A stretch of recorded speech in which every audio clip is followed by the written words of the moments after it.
సిడ్నీలోని ప్రశాంతమైన బాండీ బీచ్, అక్కడ వేలాది మంది పండగ చేసుకుంటున్నారు. కాని ఆ సంతోషం ఒక్కసారిగా భయంతో నిండిపోయింది.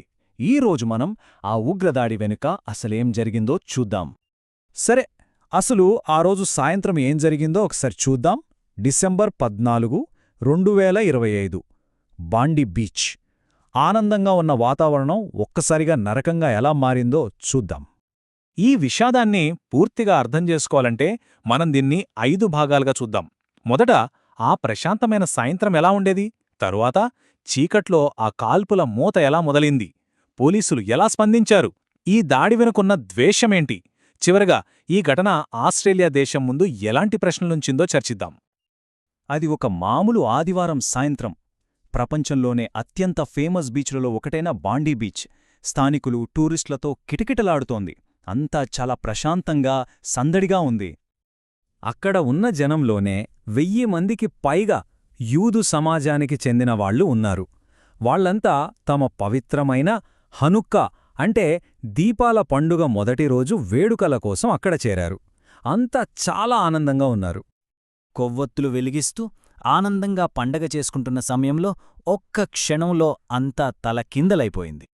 మొదట వినిపించిన శబ్దాలు అవేవో బాణసంచా అనుకున్నారు అందరూ. పండగలో భాగమే కదా అని సరిపెట్టుకున్నారు. కాని ఆ చిన్న అపోహయే అక్కడ జరగబోయే ఘోరానికి నాంది పలికింది. కాని అవి బాణసంచా కాదు, తుపాకీ కాల్పుల శబ్దాలు. ఆ నిజం తెలిసేసరికి ఆ ప్రదేశమంతా ఒక్కసారిగా కేకలతో, ఆర్తనాదాలతో నిండిపోయింది. ప్రాణాలు కాపాడుకోవడానికి జనం పరుగులు పెట్టారు. పండగ వాతావరణం కాస్త రక్తపాతంగా మారిపోయింది. ఈ హఠాత్ పరిణామంలో పాపం 12 మంది అమాయకులు అక్కడికక్కడే ప్రాణాలు కోల్పోయారు. వాళ్ల పండగ ఆనందం ఆ రోజుతోనే ఆగిపోయింది. ఇంకో 30 మందికి పైగా తీవ్రమైన గాయాలతో హాస్పిటల్లో చేరారు. చనిపోయిన వారి సంఖ్య ఇంకా పెరుగొచ్చని అధికారులు కూడా ఆందోళన చెందారు. విషయం తెలిసిన వెంటనే న్యూ సౌత్ వేల్స్ పోలీసులు రంగంలోకి దిగారు. అప్పటికే అక్కడ కాల్పులు జరుగుతున్నాయి. అయినా సరే వాళ్లు ధైర్యంగా ఆ భయానక ప్రదేశంలోకి వెళ్లారు. పోలీసులకు, టెర్రరిస్టులకు మధ్య జరిగిన ఎదురుకాల్పుల్లో ఒక ఉగ్రవాది చనిపోయాడు. ఇంకొకడు గాయాలతో దొరికాడు. కాని 3వ వ్యక్తి తప్పించుకున్నాడని పోలీసులు అనుమానిస్తున్నారు. ఏక దర్యాప్తిలో ఇంకో షాకింగ్ విషయం బయటపడింది. వాళ్ల ప్లాన్ కేవలం తుపాకులతో కాల్పులు జరపడమే కాదు, బీచ్ దగ్గర బాంబులు కూడా పెట్టారు. అదృష్టం కొద్దీ అవి పేలలేదు. లేదంటే జరగాల్సిన నష్టం ఊహకే అందేది కాదు. ఈ దర్యాప్తులో పోలీసులకి వెంటనే అర్థమైన విషయమేంటంటే ఇది ఎవరో ఆకతాయిలు చేసిన పని కాదు. కేవలం యూదు సమాజాన్నే టార్గెట్ చేసి పక్కా ప్లాన్తో చేసిన దాడి ఇది. నిజానికి ఈ దాడి ఒక్కరోజులో జరిగింది కాదు. దీని వెనక ఒక ప్యాటర్న్ ఉంది. గత కొంతకాలంగా ఆస్ట్రేలియాలో యూదుల మీద వ్యతిరేకత పెరుగుతూ వస్తోంది. చిన్న చిన్న దాడులు జరుగుతూనే ఉన్నాయి. ఈ ఘటన వాటన్నిటికీ పరాకాష్ఠలాంటిది. ఈ దాడిపై ప్రపంచవ్యాప్తంగా చాలా తీవ్రంగా స్పందించారు. ముఖ్యంగా ఇజ్రాయెల్ అధ్యక్షుడు వెంటనే స్పందించి ఆస్ట్రేలియాలో దాదాపు 1,17,000 మంది యూదులున్నాలని, వాళ్ల భద్రతకు ప్రభుత్వం కఠినమైన చర్యలు తీసుకోవాలని డిమాండ్ చేశారు. ఎంత సురక్షితమైన దేశం అని పేరున్న ఆస్ట్రేలియాలో ఈ దాడి జరగటం అందర్నీ షాక్కి గురిచేసింది. అసలు తమ దేశంలో ఇది ఎలా జరగగలిగింది అనే ఒక పెద్ద ప్రశ్న ఇప్పుడు ఆస్ట్రేలియాను వేధిస్తోంది. ఎక్కడే ఒక పెద్ద చిక్కుముడుంది.